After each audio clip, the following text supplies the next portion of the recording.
Hey there, greetings everyone, and welcome to CyberCast After Dark. Hopefully, everything is going great for you tonight. Daniel's a little bit on a struggle bus. Not gonna lie, your boy is struggling. His voice is giving him trouble tonight. I'm hacking. I'm coughing. I don't feel sick, but my voice is just not being my friend. But I'm glad to have everybody here. I hope, like I said, everybody's doing really well. Super stoked about tonight because I got Mike Saunders from Red Siege waiting in the wings. He just can't wait to get on out here. We're going to talk red team and we're going to talk pen testing. We're going to talk tools, techniques, search, whatever we want.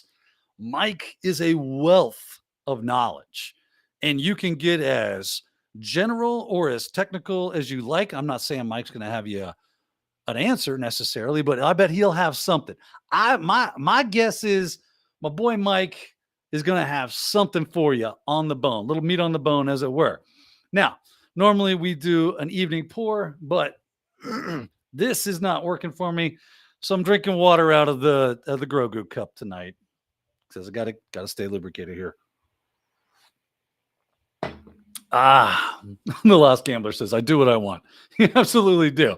All right, with no further ado, let's bring in Mr. Mike Saunders from the Red Siege. Michael, how goes it, sir? It's going great, man. It's going great. I'm here talking to you. The only thing that would be better is if we were sitting around in person having a cigar.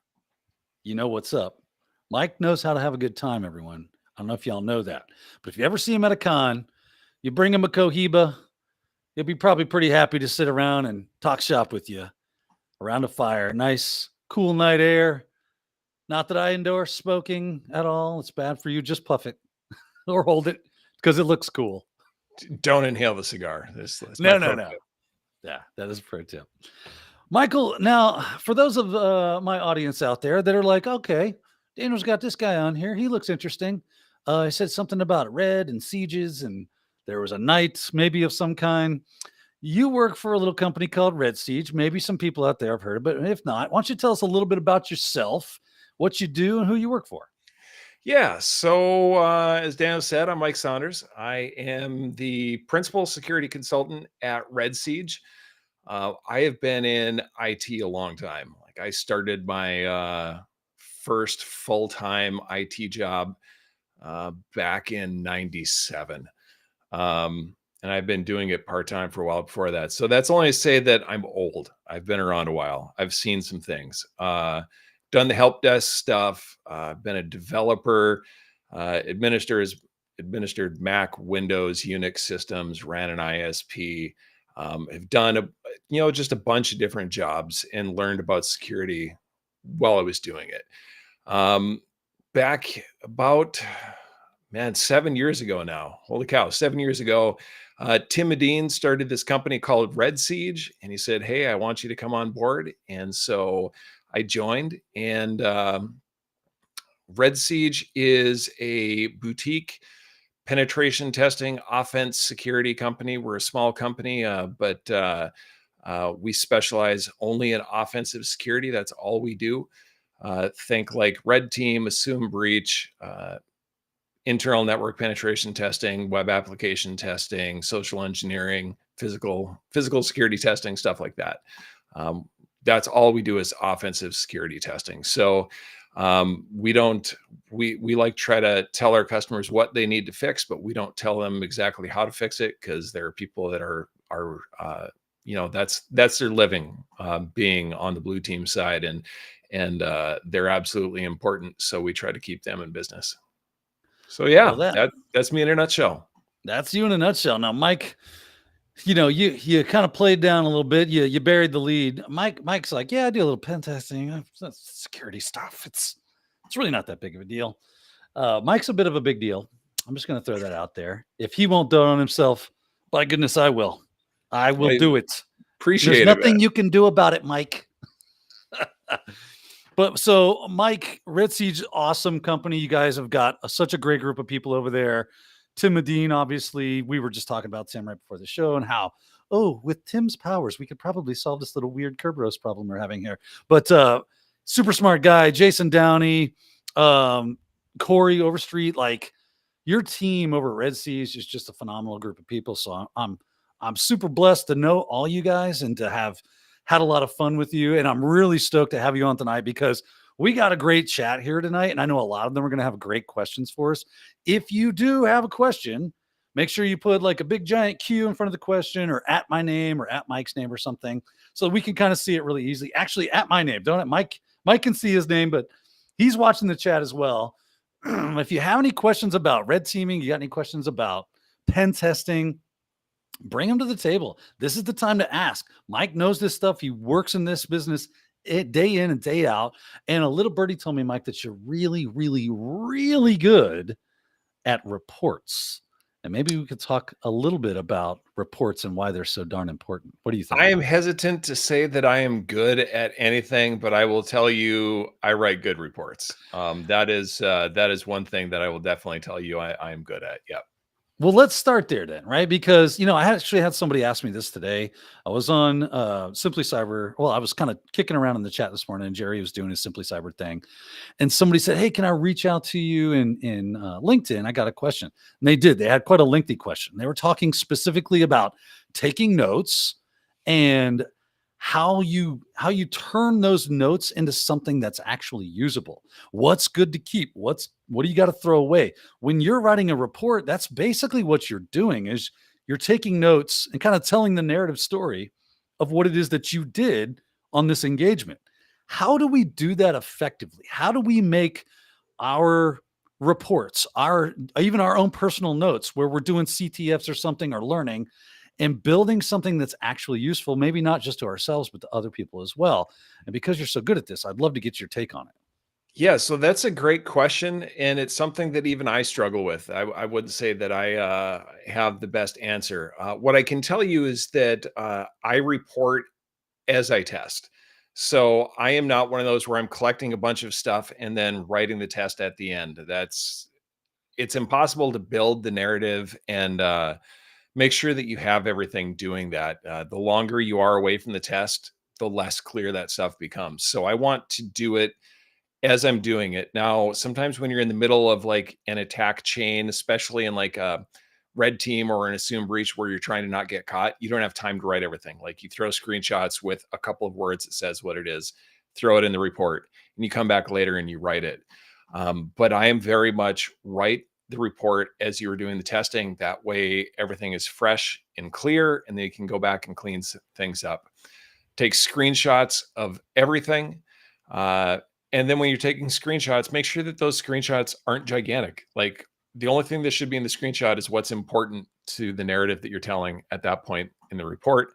Use things like call out boxes or highlights or arrows, and then with some annotations that say like this is why the screenshot is important, instead of just being a screenshot there and making the client read it and go like, well, why am I looking at this? Like make it clear why are they looking at it.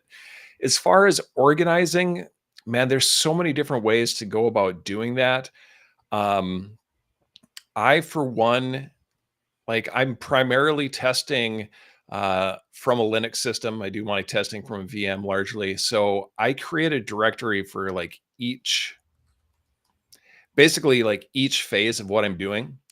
And then I take those directories and I do my work in there, and I save the output from any commands that I'm doing. They're saved there so I can see exactly what I was doing.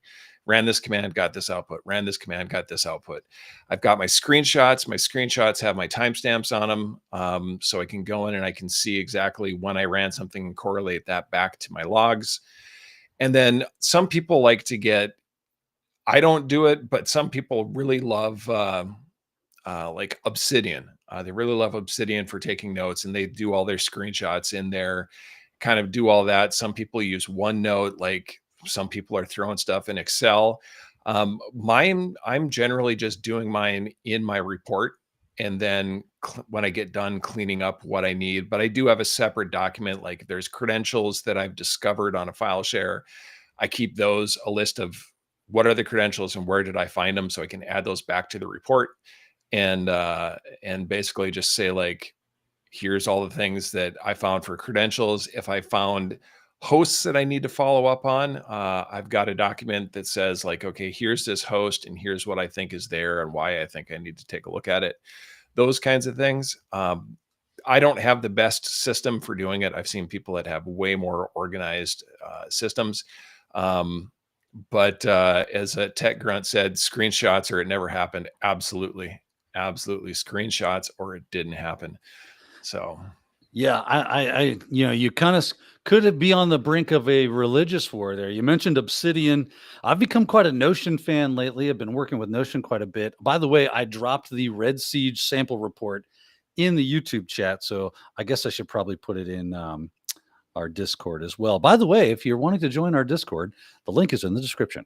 So there's the obligatory what do you call it? Marketing spiel. But I love how Chappie, are post-it notes acceptable? Well, not post-it. I don't have post-it notes, but I've got a notebook and a pen sitting here because there's something like, I know there's science behind it. I don't know what it is. That like typing isn't the same. Writing things out like does something to put it in your brain. I agree. So writing notes out for things that I absolutely want to remember, like I keep just a running log of like really important things that I need to do or follow up on exactly because of that. Yeah. And you mentioned things like annotations as well. I've seen some reports that are sans annotations, and I think that I'm going to have to agree with you 100% that without those annotations, it makes it really difficult for me as the reader to kind of follow along what I'm supposed to be looking at. Where is the pertinent information? So adding those annotations, I think, are just key. Now, we have talked in the past. I remember we were kind of hanging out one day, and I was talking about CISSP, and I was kind of dishing on it a little bit. And this is a story I've told quite a bit because it had such an impact on me about the CISSP specifically. And, I'm like, CISSP, it's an inch deep and a mile wide and make you learn all this stuff. And it's going to be, it's got to learn these things in this order and so on and so forth. And SLE times, SLE equals, what is it? Or AL equals SLE times arrow, right? Isn't that what it is? All these weird little formulas that they make you pick up. And then I was like, why do they do this? Is such a ridiculous thing. And you said, I said, Mike, do you have your CISSP? And you said, yes. I said, do you think that it's useful for you in what you do now as a pen tester and a red teamer? And I'm going to let you pick up the story from there. Mike, is the CISSP useful to you as a pen tester and a red teamer? Absolutely. Absolutely. There are a couple of things. One thing, pen testing and red teaming is just advanced system administration. It's nothing else. It's not magic. Like it's knowing how administrators set up systems and knowing that humans are lazy and they're going to take shortcuts. So like pen testing is just knowing how to figure out what kind of shortcuts are these people taking and then try to think like that and abuse that. But in the context of is CISP useful to what I do? One thing, like the importance of policies, it helps me recommend things because, you don't just have technical controls. You also have to have like policies that back up why you're doing things. They have to be well written. And sometimes we can tell that there's a policy problem simply because of like the kinds of failures that we're seeing repeatedly across systems. So we can help them write better policies. And same goes with procedures. But the other thing where it really comes in handy is like risk assessment. And that's one thing that we really, really, really, really suck at as an industry. Like, how do we determine what is the severity that I should use for this finding? Well, people are like, oh, well, CVSS. Well, CVSS is garbage if you don't think about like the temporal and the access type vectors that are in there, like the raw CVSS score. Like it should tell you, well, this should be a critical. Well, it's on a system that's not domain joined, that's behind 3 firewalls, and it's in this segment that only 10 people can access. So is that an issue? Like, I don't like that's going to lower that rating, but lots of people just be like, I popped whatever vulnerability on this box, so it's a critical. Well, like if someone got to that point, there's already a bunch of other problems in there. So that problem itself isn't necessarily a critical. And so it helps me think about like risk assessment and how I convey that risk to the client. And then also because the CISP does so much talking about like business impact, you learn about like the business side of things too, because there's more than just technical controls. Like, what is one of those formulas you were talking about? Like, should I implement a mitigation? Well, what is the cost of the loss? What is the likelihood of it happening on what's the annualized rate of occurrence? And then what is the cost of the countermeasure? And if the cost of the countermeasure is higher than the cost of the loss, you don't implement the countermeasure, because like it's a stupid financial move. So in some cases you just say, you know what, we're gonna rely on cyber insurance for this. And so it helps me really think about, like, what is the risk, what is the impact to the business, and having been in IT for so long and having that CIS background, understanding how businesses work, and that IT exists to enable the business and security exists to help the business be secure. But the business's job is to do the business and make money. And if what I'm recommending like prevents the business from doing that, and I'm just recommending it because, well, I popped this one exploit, you didn't have a patch, it's a high, you have to fix it, that we're doing our customers a disservice. Yeah, and I think that was why that stuck with me so well and so hard, was because I realized, right, it can be so easy to get focused on going, man, look how cool I am. Look at my hack skills. I got some skills, yo. What you gonna do? Look, I popped all these shells. And the CEO does not care. They do not care. You could pop 20 shells in his environment or her environment, and they would go, cool. What does that mean to me? Yep. And when you put those 2 things together like that and married them, I went, "Oh, see that CEO, that CFO, that CIO, all those C levels that are going, man, we got a business to run. We got to keep it moving. And we got to keep making that money. We got employees to pay and benefits to give out. How does that impact us from doing that?" I was like, this is why Mike's a genius, because he saw the 2 little puzzle pieces and went, "You don't suppose? Oh, yeah, they do. They fit right together. Isn't that nice? Isn't that swell?" So I love that you had that answer, and that because of your experience and your knowledge, you were able to put those things together, and that question came out. And I've been wanting to. I've tried to share that story with as many people as I possibly can, because it can get so easy to start looking at how cool you are, for lack of a better. "Oh, I'm a super IT ninja. I'm a cyber wizard. I can make all these things do all these cool stuff. Watch this new shell." That's cool. I'm not going to lie. You can impress all the other, IT wizards around you, but those C levels, those are the people that are going to pay for the pen test. Those are the people that are going to have you come back next year, as Yeah. long as it's legally allowable. You know, to tie that back, that same kind of person that's like, just like, oh, here's all these cool things I did. Seems like those are the same people that are also like very often, I hate writing reports. Report writing is stupid. I just want to go throw it into whatever report automation framework. They'll just spit out a report that looks like complete garbage. Um, like, I hate that. Like, if you don't like report writing, like, find a different job, because it's the single most, oh, I love you too, Molly. It's the single most important thing that you do. Like, it's the single most important thing that I do. And when I'm done at the end of the test, it doesn't matter how cool my hacks are. Like, none of that matters if I don't have the report to back it up. The report is my legacy. When I leave the network, my jump box gets torn down, my beacons get expelled from the network. The only thing that exists that's left over from what I did is my report. And I take a lot of pride in my report because it's my legacy. And I've got one of the pieces of feedback that we get back from clients the most, probably the single most one that we get, is like, this is the most clean, this is most concise, this is the most actionable and readable report we've ever seen. And they use our peers, they use all kinds of people, they get tests.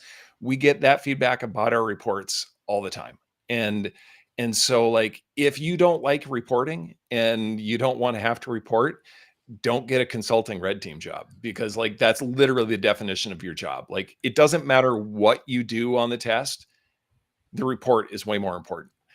If you don't want to write reports, get an internal red team job. Like, then you're just throwing tickets into Jira or something like that. Like you don't have to write a report. You just like lob it over the wall to Jira or whatever your delivery mechanism is. Like don't get You into make me want consulting. to write like a red team, like an internal red team job description and just put it out there. Like writing Jira tickets, Yeah, exactly. adept at not doing much except Jira.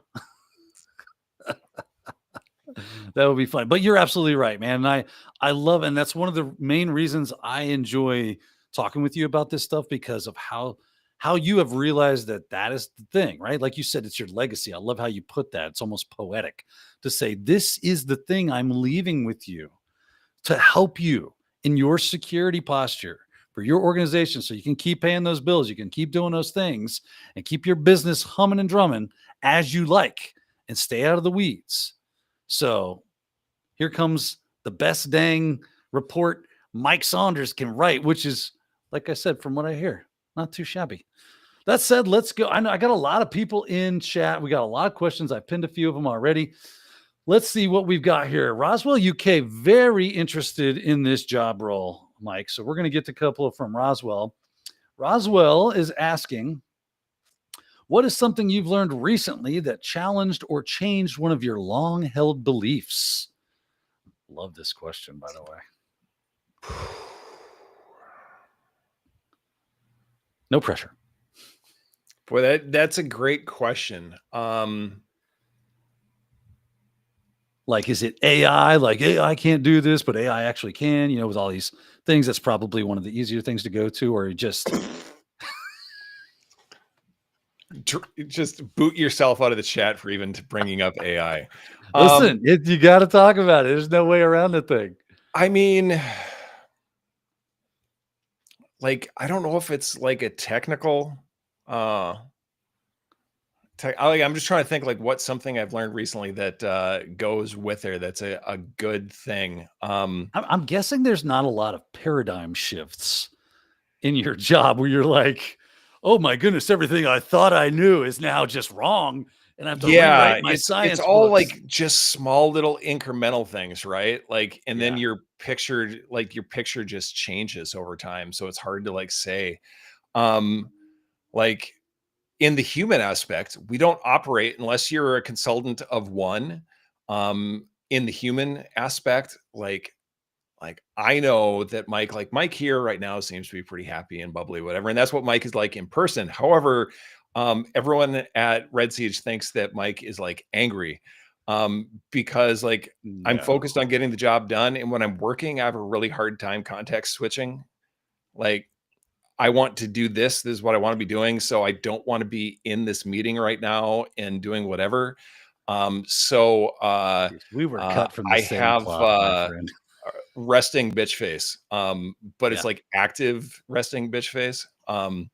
So like the impact that you can have on a team and just how much like your actions and attitudes influence your coworkers.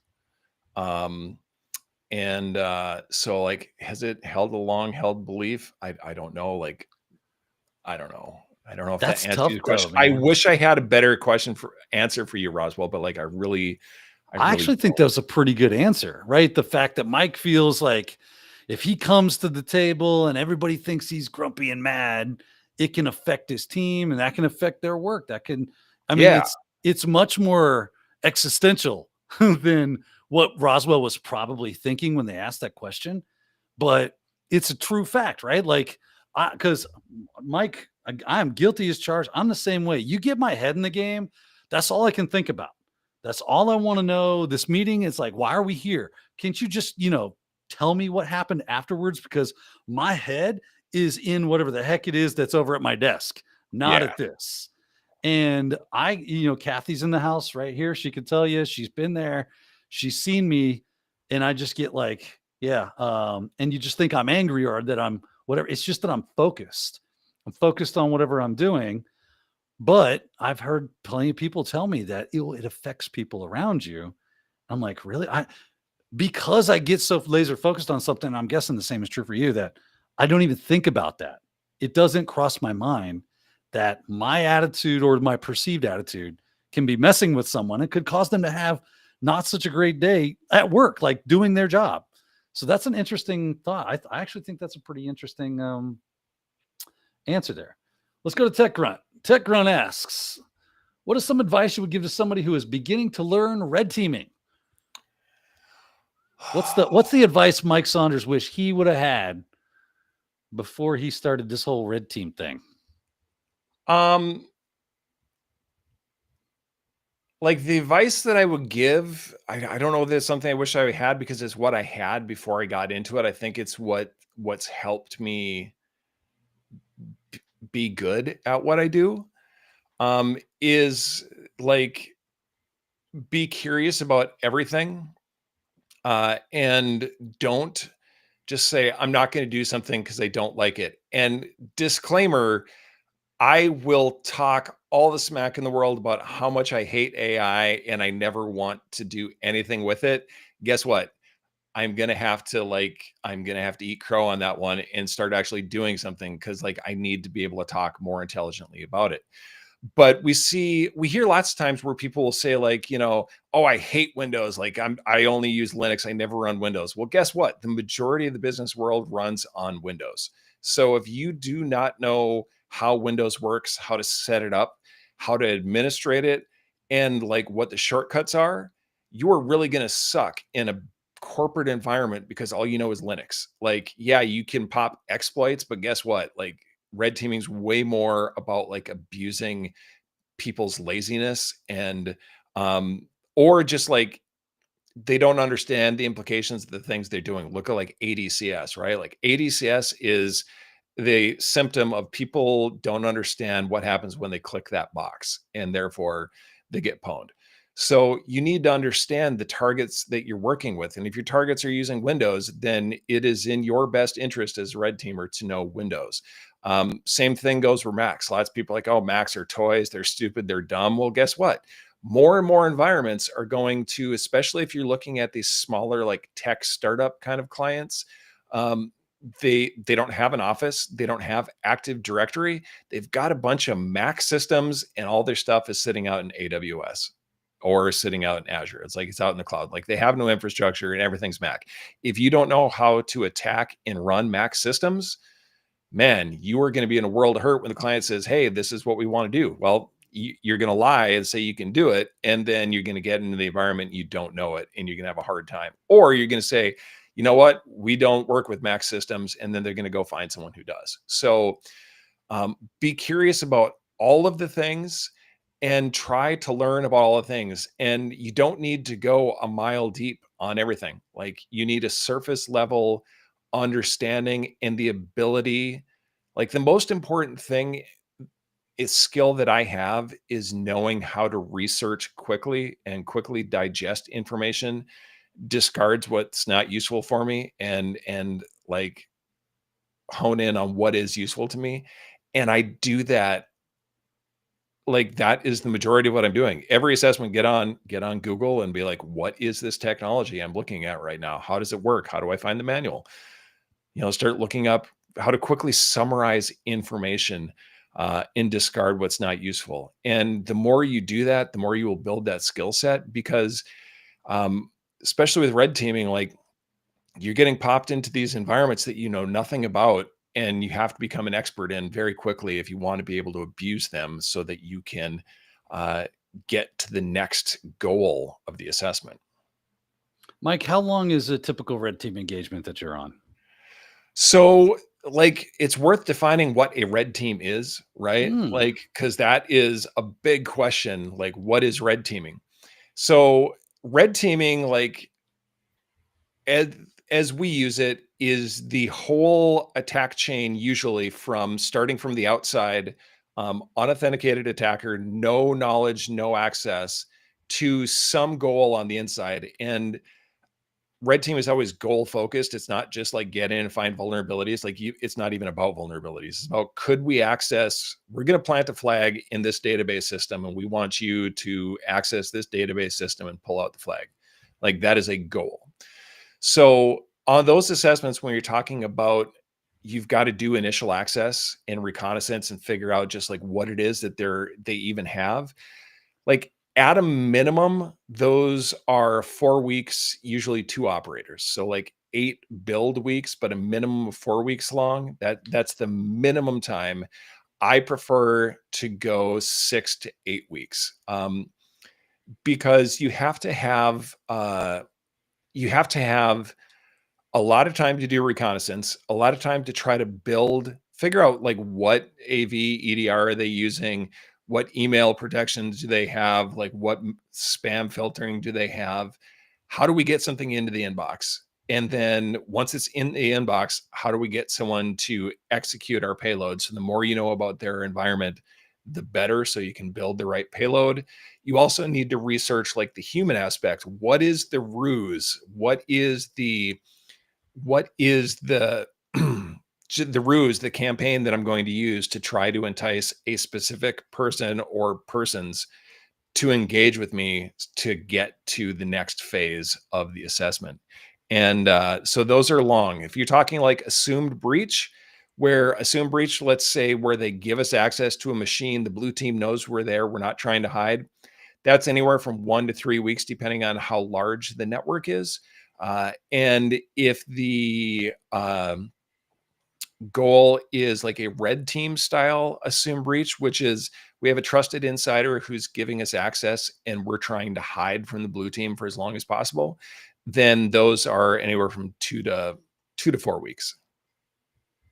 All right. Good to know, right? These are the things that, like, they're not on the certification exams that people are out there taking. They're not in the courses that they're taking. It's more so focused on the skills, which you obviously need to have, Yeah. that these kind of things tend to get overlooked. They tend to get like, well, yeah, I know a bit about web app this, I know a bit about Windows escalation that, but like, what's it like to be a pen tester? What's it like to be on a red team? What's that day-to-day business look like?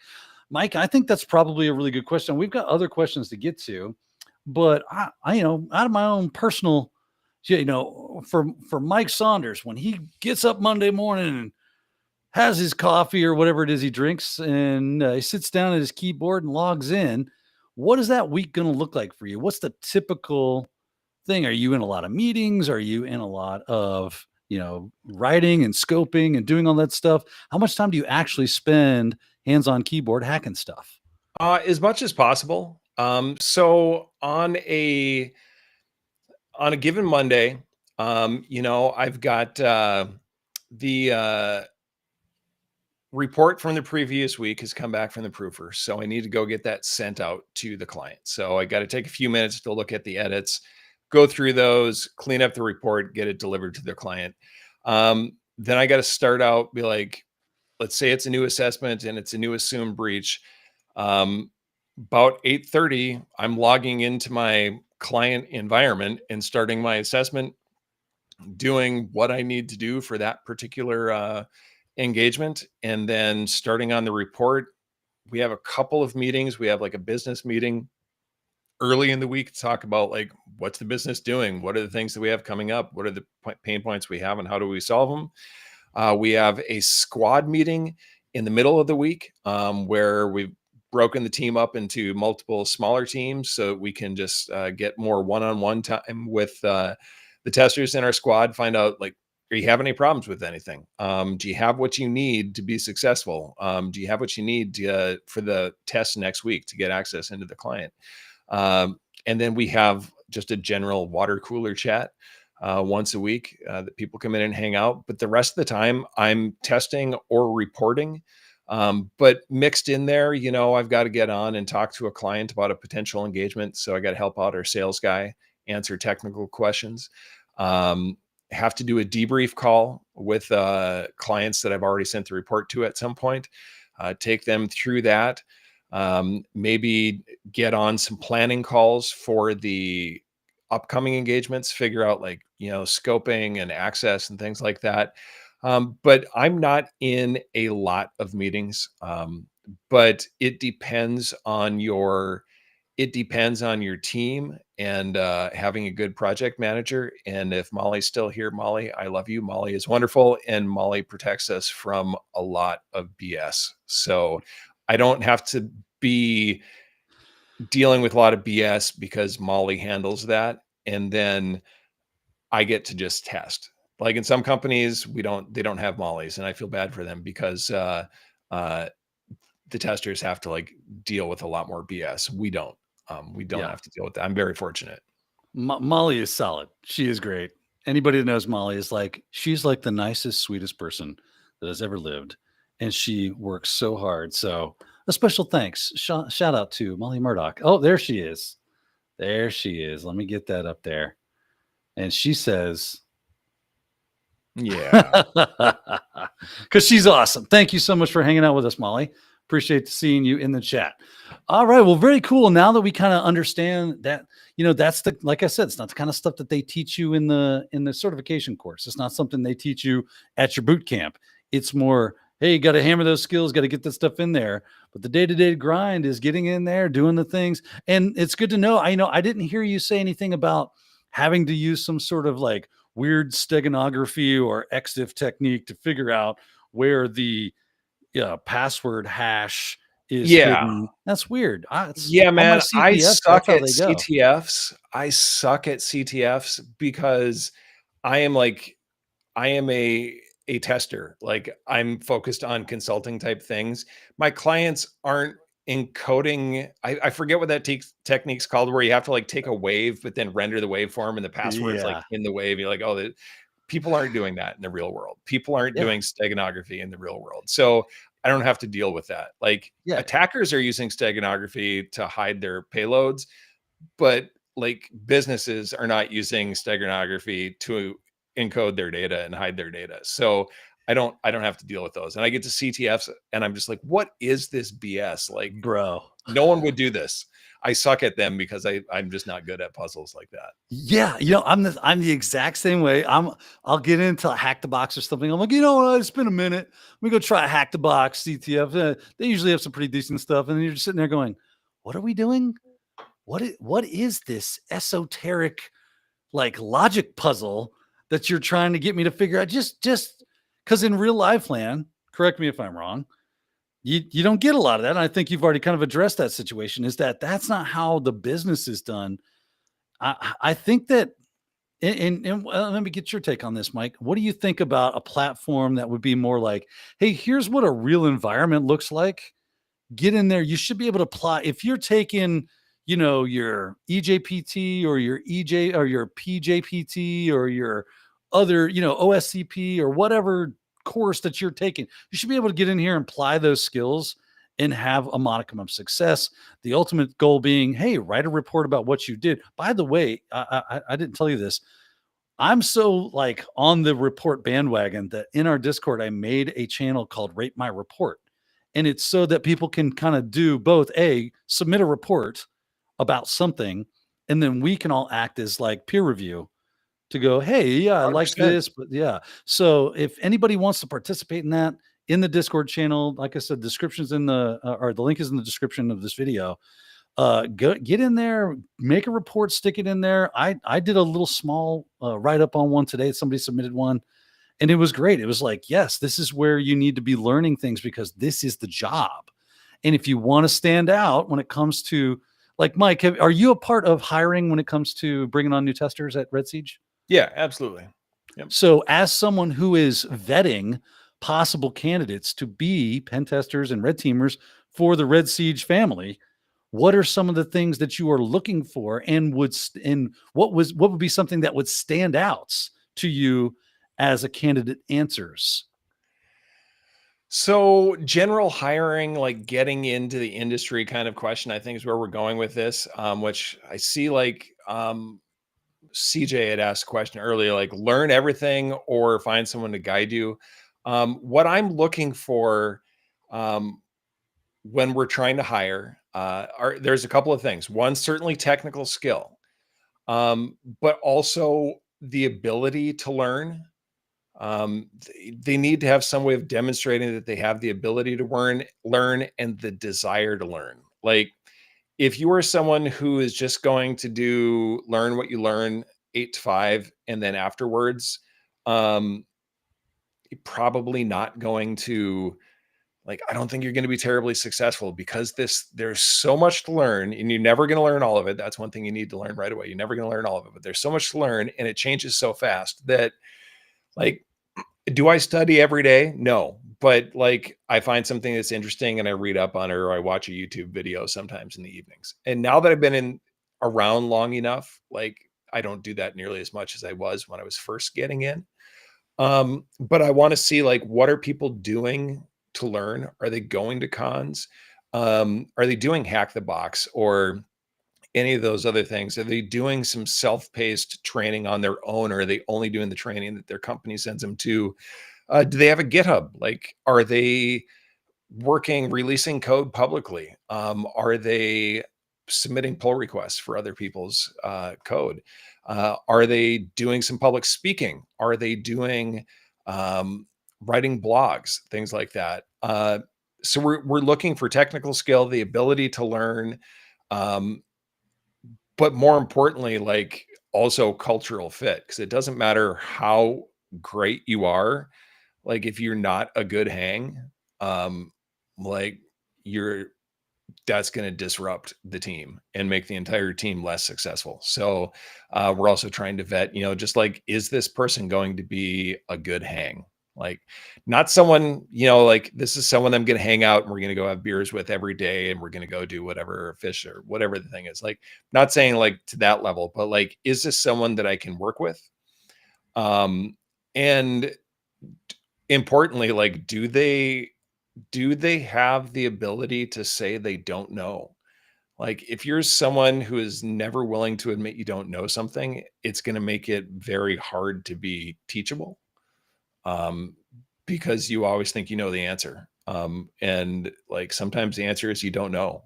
And once you're in the position of you don't know, you're teachable. So we want to, like, see, are people willing to say they don't know? Like, but yeah, like, That's a what great are they skill. doing to study on their own, And like, do they have VMware or VirtualBox, whatever, and they're testing things out? Like, what's your home lab setup like? And they're like, what do you mean home lab? Like, oh, well, Thanks for your time. clearly. Yeah. Yeah, that's a great answer. And these are the kind of things that we need to be hearing and we need to understand is that you don't, I love that you put that out there that you say, I don't know. I love for people to be more comfortable. There's always that fear that if you say, I don't know, that, well, that's it. I blew it. A guy I used to work with, he told me he went to work for F5 and he was this big redneck boy from Georgia, man. I could hide. I mean, I'm not small and I could hide behind this guy. He was huge, right? Just a big old youngin from South Georgia. And he dipped and he drank beer a lot and he loved to fish, but man, he knew Cisco like the back of his hand. I've never seen a wizard bigger than him when it came to Cisco stuff. And I asked him about how he got on with F5. He said, well, I got into the interview and they started asking me all this stuff about their load balancers. I ain't never touched it, but I said, hey man, here's what's up. I don't know that, but I can learn it. I'll learn anything you need me to learn. And he said they literally were just so taken with his ability to say, I don't know, but I can do it anyway, that they hired him. And he was like, I became their lead tech because I'm that's what's up. I think during my first security job, like, there was a point where I was like, I probably don't know the answer, but I know how to find out, you know? Yes, that is Like, the answer. It's fine to not know something, but you can, as long as you follow it up with like, I don't know, but I can figure it out. You give me enough time, you put me behind the wheel, I'll get it squared away. yeah. We'll figure it out. That we want confidence, but not obnoxiously confident, not 16-year-old boy confident. Yeah. Yeah. Right? We Yep. want we want some just good confidence levels with a decent amount of skill, and you should be able to do pretty well. All right, let's jump into the chat because chat's got some great questions here. Alice Grimm, let's see here. Alice Grimm's got a question about report writing.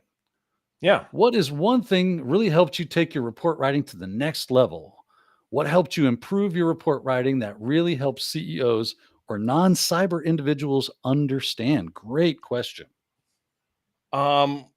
So, like, having a good, uh, a good mentor and having like being open to feedback.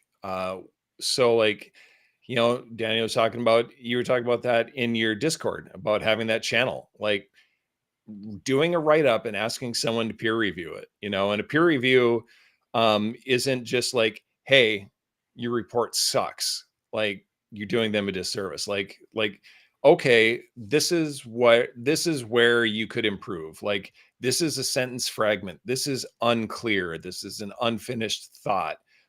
This isn't structured. This is a run-on sentence, and then also not just like the technical part of the writing, but like is the intent of the writing. Like I read the paragraph and then I look at your screenshot and the screenshot doesn't support what you're saying in the paragraph. So doing peer review can help you as a writer, because sometimes it's very hard to see your own things, but like once you start seeing other people doing it, you're like, oh, okay. So doing that and then getting peer reviews and like having good peer reviewers. Like sometimes like people seem to like defer to me because I'm the principal, and there's some people on our team that like their feedback was like, oh, it looks good. I just made a couple of changes, like I want people to just like, all right, we're going to review a report now and beat it up, because then I get better. But other things that helped, there are some books on technical writing, and I wish I had it sitting here. I don't. It's upstairs right now. Some books on technical writing, Tell me the especially. name and I'll drop it in chat. Yeah, remind me afterwards. Like I don't know what the name of it is, but it's Gotcha. actually my wife got it during college, and she let me borrow it, and it's useful. Other things that to think about, like with your audience, especially if you have an international audience, is trying to get rid of colloquialisms. So try to be right very clearly things that like the things that you're saying can't be misconstrued. And when you're writing to CEOs or non-cyber, like don't use jargon. Try to use like, and if there is like, this is the term, and it's not a term that you would use with a non-technical person in a casual conversation, then define what that term is, either with like a call out in the sentence or a footnote beneath the paragraph, whatever it is, like define those terms. And then especially with CEOs, so like mainly the C-level stuff, the only thing they're seeing is that executive summary. Like if your executive summary is more than a page, no matter how big your report is, you screwed up. Like all they need to know is like what you did, what are the biggest things that were wrong, and what are the takeaways. And that's it. Wayne's Real World Tech Writing for Dummies. Yeah, like look for books like that. Will definitely help you write better. And always like try to put on the I'm not a cyber person. What does this thing that I just wrote mean? Like if I didn't have the knowledge that I have today, would I understand this the same way? And if you don't, like if you think the answer is no, then it might be that you have put too much technical lingo in there and not written it concisely and clearly. Love it. Love it. Right. These are the kind of things like I remember the first time I got told, hey, you can't use that reference. The audience that you're speaking to doesn't understand it. Because I think it was a joke about Christmas Story or something.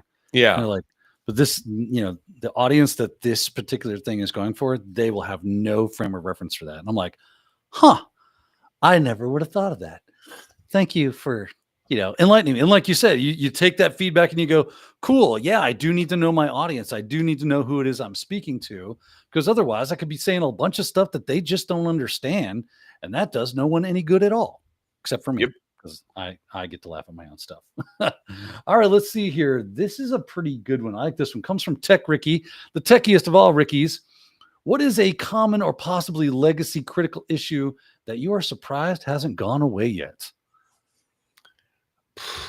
Um, like weak passwords. Like like the thing that blows my mind is like doing curb roasting and seeing that there are service principal names for accounts that are old enough to drink and haven't had their passwords changed in that amount of time. Like that's like honestly like the thing that really surprised me is just like, why can't you fix that? Like, why can't you change the password? And if the answer is, well, because everything will break, there's too much tied to it, that tells me you don't have good documentation, you don't have a good test infrastructure, um, and you don't have good procedures. Because if you have things documented well, you'll be able to change the password and bring your system back online. But like those kinds of things, especially like old passwords, like just like, oh, well, we can't change it because this will break. You just made me think of a question, and which is how do people on the pen testing side, on the red team side, whose job is to basically point out all the flaws on the poor lonely defenders that are out there doing their best. How do we like how do we help them have a more mature cybersecurity infrastructure and procedure and policy? Other than just giving them the test and some recommendations, what are things that they could be doing that could be, like this? Was it this week? Yeah, this week I spun up Caldera, right? I was playing around with Caldera. I was like, oh, this is really cool. You can easily see what's working and what's not working as far as your alerts go. If you've got something like Elastic running, is that actually catching stuff? Are the alerts triggering at the times you think they should be triggering? And you got a nice little framework to kind of mess around with that. And someone was like, oh, this is really cool. They'd never heard of it before. And I was like, yeah, it's a really great way to go, hey, I got a pen test coming up in, 6 months. Let's not just give them low hanging fruit. Let's not just have junky passwords. Let's go ahead and get ahead of that kind of stuff. What are the things that the defenders that are watching right now can go, hey, I want to make Mike's job a little bit harder if Red Siege was coming to test on our platform? Yeah, like that is a good question. So one, look at your passwords and like, can we change passwords? Like, can for those, and I'm talking specifically like service accounts and things like that, can we change the passwords? Get something to a strong, secure password. And then can you migrate to like group managed service accounts rather than having just a spin tied to Bob's the whatever, database admin's account. Um, Look at your file shares, like just run like Power View or run RTool, EDD, run Sharp shares, something like that. Go look at all the file shares that you have that are out there, and do they need to be there?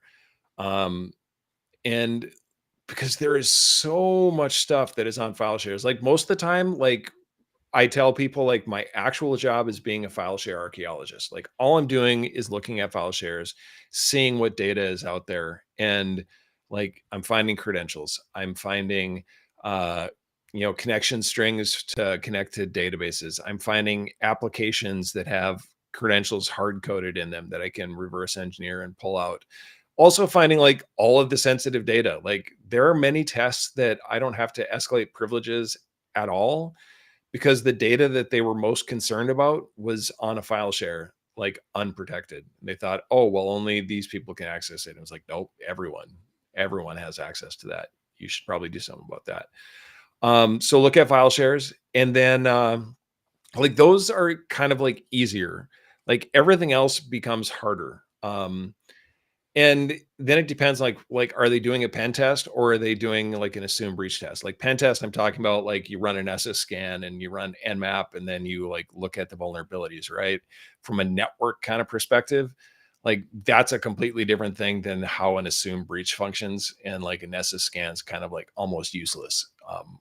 Data information. I don't look at that very much in assumed breach because I'm more like pivoting through Active Directory and Windows and file shares and things like that. Yeah, the Did I Nessa answer stuff that would be. question?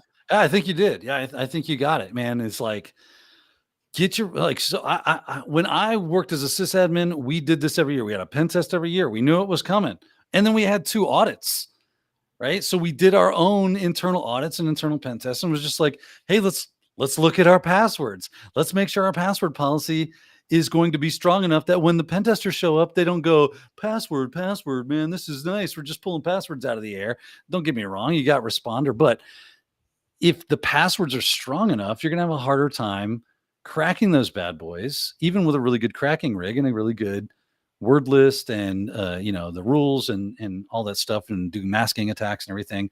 Yeah, that can make that a little bit easier. But if you've got a good password policy and it's being followed, that's going to be number one. And then, of course, let's just turn off SMB 1 and 2 for just try it. Just try it. Yeah, that would kill the relaying attacks. So it's kind of like enforce SMB signing. Like, wow, okay, who does that? Another thing, like I was just thinking about, like, that they can do. Tim has done some talks on like basically like hack yourself, and go look for those presentations in his decks, and he talks about like just like the things that blue teams can do to test their own systems before we ever get there, and like make my life harder, like actually fix things. That's it. All right, a couple more questions. We're almost out of time. I can't believe it's gone by so fast. This has been super fun, super educational. Man, we should do this again. Absolutely, Mike. You just let me know when the next Wednesday you want to do this, and we will make this happen yet again, because we got plenty of juice left in this orange before we're done. Oh, heck yeah. That's for sure.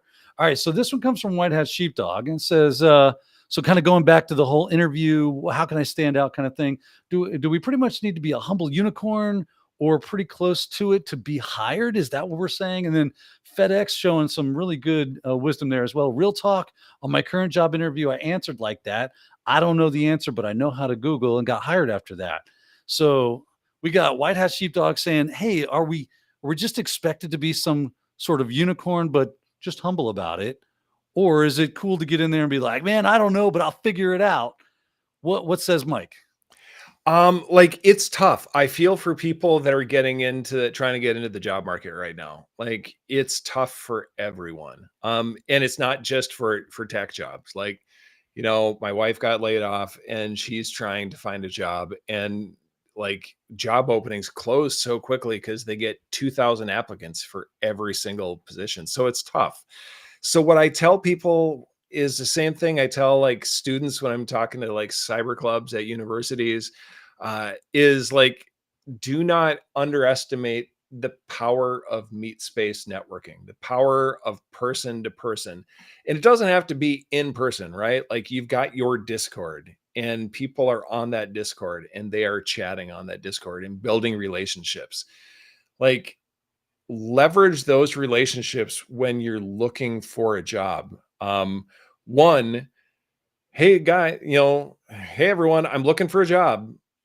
This is what I'm looking to do. Does anyone know anyone? Is anyone hiring? Because to a hiring manager, if someone in the company says like, hey, you should talk to this person, when they've got a pile of 2,000 resumes and here's one that's vetted and recommended by one of their own people, that has a lot more weight. So do not underestimate the power of meet space networking. And then, like, I don't think you need to know everything. Like, unfortunately, there are a lot of job postings out there that want completely unrealistic things. And I don't know how to handle that. Like, they are absolutely terrible. I see some examples of them from time to time. And I was like, we want 15 years of experience in a technology that's been around 11 years, like, I don't know what you do with that. I do not know what you do with that information. But like, if like, do some OSINT and figure out who the hiring manager is, instead of just sending through the resume portal, like, backdoor it. Like, be like, hey, I also sent you this, but I just wanted to make sure that you saw this, because I appreciate that there are a lot of candidates, but I feel strongly that I would be a good fit for this organization. Now, that is going to turn some people off. They're going to be like, nope, not at all. They were not a rule follower. They did not go through the portal, and you're going to lose some. But also, like, showing some initiative and reaching out directly to humans and bypassing the BS HR filters that exist out there today will be better. Yeah, I've heard of people actually submitting sample reports that they wrote up on a CTF or something like that, and that was their quote unquote resume. They were like, here, just wanted to show you this.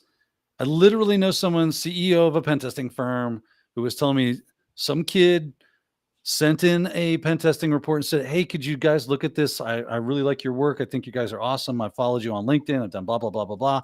And I'm doing CTFs. I wrote a report about one of the CTFs I did. And they were like, this kid's what's up. And they brought him on as an intern. They made an intern position for him so he could come on. And then after a few months of interning, they were like, hey, let's hire you as a junior.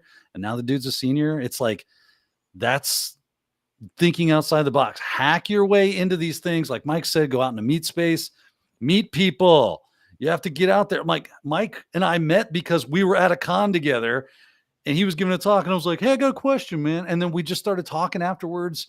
Then we did a course together. It was just, if you're not talking to people, you're not going to make those connections and you're not going to be able to reach out and go, hey, if you know anything, if you hear of anything, or if you know anybody at this company, could I get a recommendation from you? Blah, blah. Like that's how things work. So you got to be working unfortunately, it is. Like, I wish it was meritocracy. Like, hey, you are smart. You check all the boxes for the knowledge that we need. You can accomplish all the tasks.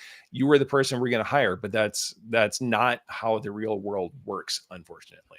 And in a lot of cases, a lot of times who you know is more important than what you know. So, like, maybe you can't afford to go to cons. Maybe you can go to your local B-sides. Maybe you're not able, like maybe you're not an able person to be able to go out and do that. You've got, illness or whatever. You can still do the tech, Discord virtual thing, meetup. I've had people, contact me, and if I'm able to vet who they are, like build up a relationship, I have recommended them to other people I know. Just be like, hey, you should talk to this person. I got this resume. Like, they seem to be legit. So, Kathy's got a great question thing here. Let me see. It's I have to put this. Going to be the last one I put up there.